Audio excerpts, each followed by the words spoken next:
Assalomu alaykum obunachilar. Bugungi soatimizda Equinox mashinamiz 23-24 18100 km yurgan ideal holatda bir qo'l sab ma'lumot Toshkent shahar mashinasi eng full fazidan bitta pasi, bitta xelab bilan kolonkasi 3 ta joyda farqi bor. Bitta abdufu bo'lmaydi, qolgan hamma joyi bir xil, motori ham bir xil, akkumulyatori bunda ham gibrid sistema qilingan.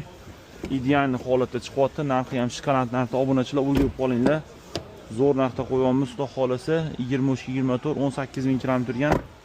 Bitta mana shu bagajini kichkina mana shu joyda petnosi bor, 10 sm joyda biz ko'rsatib oldik, rasmi ham bor. Kimga kerak bo'lsa ko'rsatamiz, biz ham bemalol probek klassisini tekshirib olsa, qolgan joyi top-toza bamperigacha. Xullas bir qo'l sam ma'lumot mashina ideal holatda. Mashina narxiga kelsak, obunachilar ulgurib qolinglar, narxini zo'r narxda qo'yapman. 29800 $8 so'raymiz, yana kelishtirib choynak qilib beramiz. Davay, kim kerak bo'lsa bosinglar.